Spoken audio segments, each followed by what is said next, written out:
Hey, it's your girl Kymbia G, and we are reviewing Perfect Marriage Revenge. But before we get into episodes 3 and 4, remember to like and subscribe, hit the bell notification so we can keep this K-drama tribe party going because I'm having a good time and I'm loving the discussion. So, yeah, let's get into it. All right, episode 3. CEO Zaddy, he has seen that Yi-joo's family, they're like all trolls. And so he's like, you cannot stay here with them. Come over to my place, right? So he moves her into his place and they start to discuss the nitty gritty details of their contract over dinner. And of course, we get the usual product placement and also a scene of hot guy cooking in the kitchen. Okay, top tier. I will never complain about that. And he decides that since she's going to stay at his place, that he's going to be a gentleman and sleep over at his parents' place. And it's not just out of having good manners, he is on a mission to get his side of the family to agree to the proposal because they're not here for this engagement either, right? And as we see him at home with his family, we begin to see that even though CEO Zaddy has rescued our Cinderella, his castle is not as peachy as it seems. No. So his mom over here, she is a baddie, okay? I want to be her when I grow up. But she's a tough cookie. She runs pretty much everything. Also, his grandmother, she is the head of the family. She's actually the one who founded and started the construction company. And so, she's in charge, but she's also kind of not kooky, but quirky. So you never know how she's gonna go. The brother, he is giving arch nemesis vibes. He is not vibing with CEO Zaddy at all. And it turns out he's the one who is currently running the family company. And he also has an injured leg. And he seems to blame his brother for his injury. And I guess because of his injured leg, his dating pool is more like the shallow end of a kiddie pool. He's not swimming in the ladies, which personally I don't get. I mean, he's fine to me. He looks fine. He looks good. He's clearly capable of running a company. So, I mean, so what? If he walks with a little limp, I don't see the big deal. I think his injured leg is more of an extension of his nasty personality. But hey. And the dad, the verdict is still out on him. He seems fine. We also get into his sister, Donna, who is quickly becoming one of my favorite characters. She's a bit of a wild card. I wasn't sure if I would like her or not. But yeah, so she's at the mall where she runs into Sister Evil, and we find out that the two of them, they know each other. I feel like they're both socialites, so they probably run in the same circles. And so she pulls up on her. She's like, yo, yoo-ra, what's tea with your sister? Like, she's trying to marry my brother, but like, wasn't she engaged to somebody else? And yoo-ra is just like, oh, my sister has psychological issues. And yeah, she was totally engaged to somebody else. Just too quick to badmouth her own sister. And Donna, her spidey senses goes off. And she's like, you are so quick to badmouth your own sister like this to me?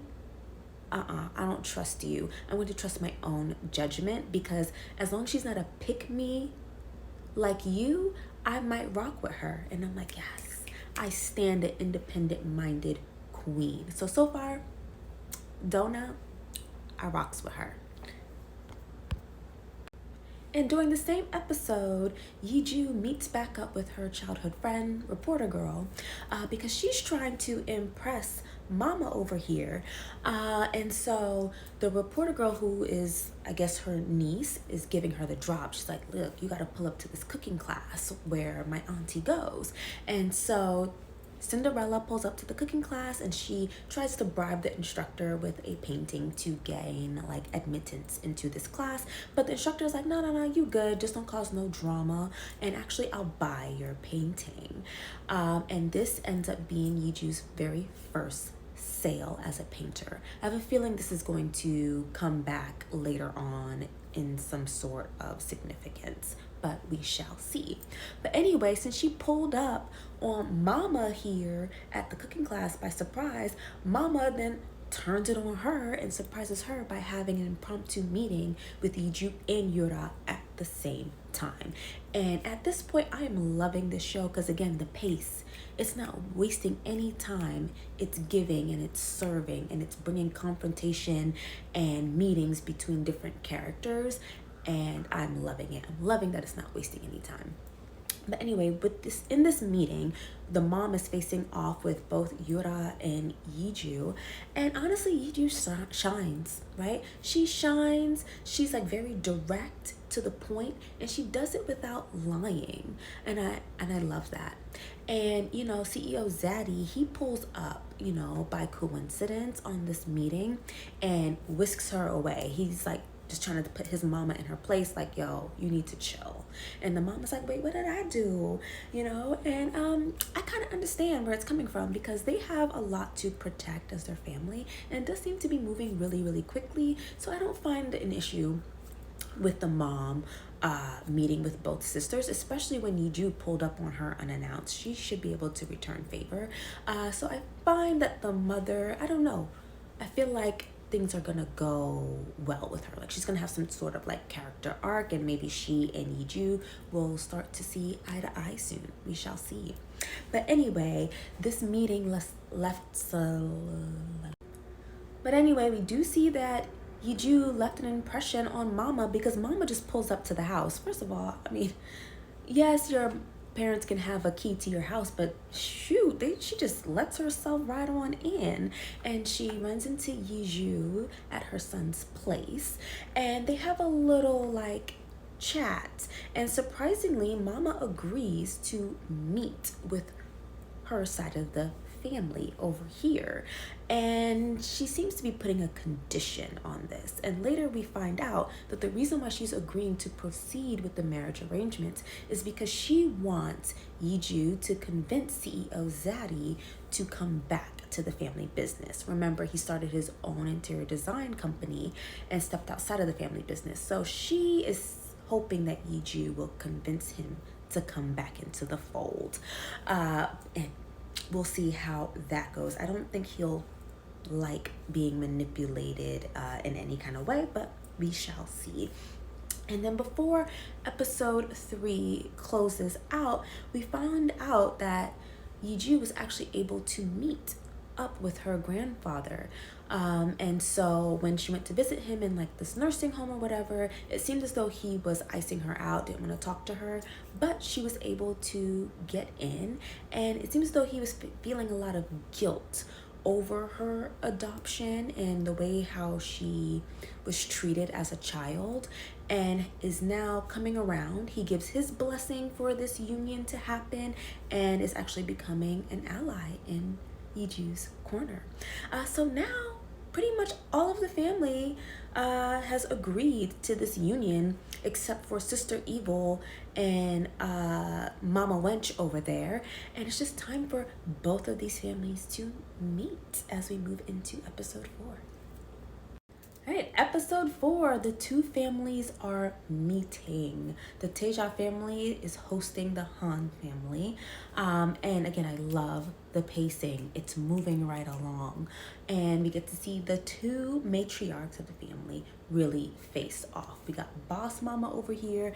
I like how they keep her in very solid, bright colors. It stands in contrast to Mama Evil, who is in more like muted colored tones, and it's perfectly in line with their behavior at this dinner, because Boss Mama, she's actually on her best behavior, while Mama Evil, she is on one. I mean, she even goes so far as to like rip into Yi-joo at this dinner and talking about how because she's adopted, she's not good enough to marry into the Taeja group family.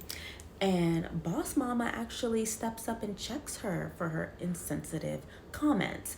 But hold up, I kind of feel like she's being a little hypocritical because, like, isn't this the same thing kind of going on in her family?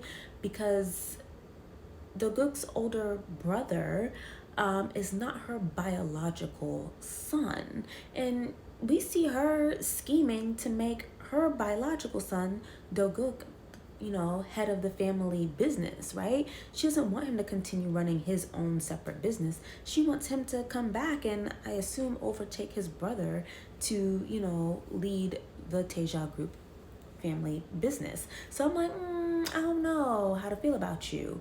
Or is it that the writers are playing into this like gender trope, you know what I mean? Like if it's an orphan adopted daughter where she's in a position for sympathy from the viewers, but if it's like an orphan adopted or stepson, he's seen as a threat or bitter. You know what I mean? I don't know if they're playing into that or if we will see more of Mama Boss and Jungkook's relationship unfold a little bit later on. Just something I noticed. And also, another big thing that happens at this dinner is that our Shiro, yi-joo, makes her next big chess move. Mama Evil, being the scammer that she is, actually sold one of yi-joo's copycat paintings to a very wealthy patron, right? Yi-joo managed to intercept the sale of this painting and get her hands on it. And at this gathering, she decides to gift that painting to the Taeja family. She's like, yeah, this is a painting that I did. I paint replicas to gift for charity, and I want to gift it to you for your children's foundation here. Boss move, major move. Of course, grandma over here for the Taeja family is ecstatic and thrilled, but Mama Evil, she is not so happy. She pulls yi-joo out into the hallway. She's like, girl, we gotta talk about this. What is going on? All right. And yi-joo, not only does she have this painting, but she has her hands on the phony certificate of authenticity. All right. So she can just blow the lid off of everything at this point, okay? And I'm not the only one who sees that this is a big move. Mama Evil's assistant, the one whose fingers was unplugging machines in episode 1, he sees it too. And he's like, am I on the wrong side here?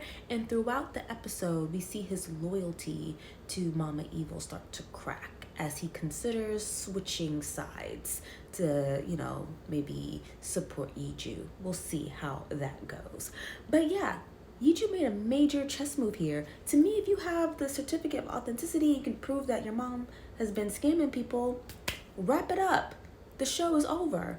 But she's holding on to it, I guess, to make her mother behave. I don't know. But the mess keeps on rolling.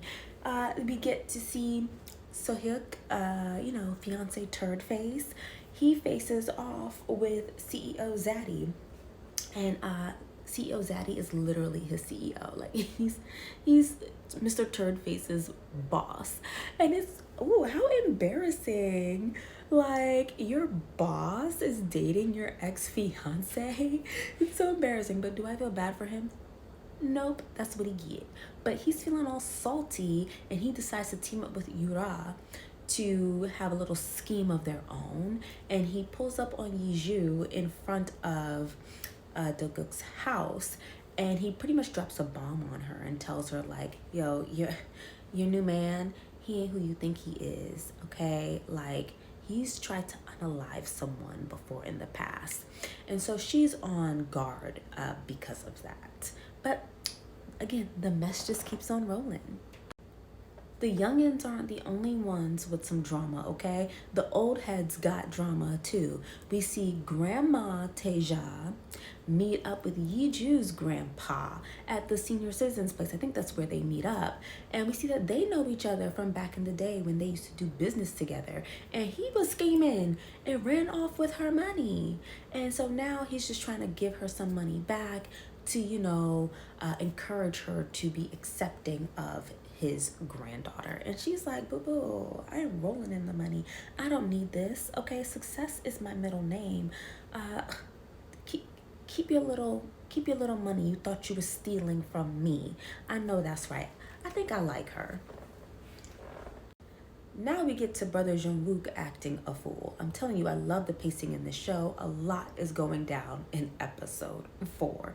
Okay, he didn't make it to the earlier family gathering, right? Because he's not happy for his brother's new engagement. He doesn't like to see his brother happy, period. So he decides to throw a little scheme of his own into motion. He tries to mess up plans with this construction project the companies have going on, and he thinks that if he can make it look like a member of the Teja family marrying into the Hanwoo group family is a conflict of interest, then his family will change their minds and disapprove of the marriage.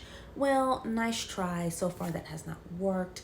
CEO Zaddy was able to step in and keep his brother at bay for now.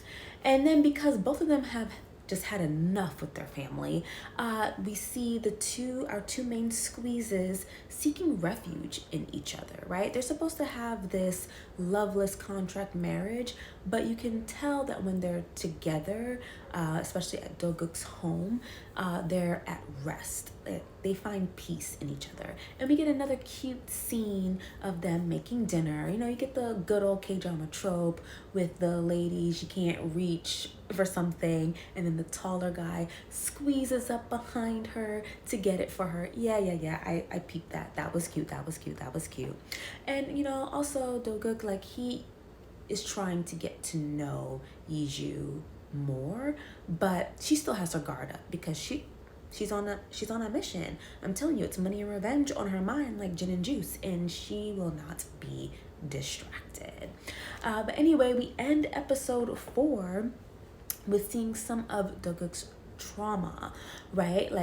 The brother, he ain't got no time to waste, right? He is mad because his younger brother, again, stepped in and messed up his plans to ruin the marriage, And so he decides to get back at his brother. And to be petty, he invites Yi-joo to meet him at a cafe, right? And knowing that his brother will show up, he plans this meeting at a cafe on a boat.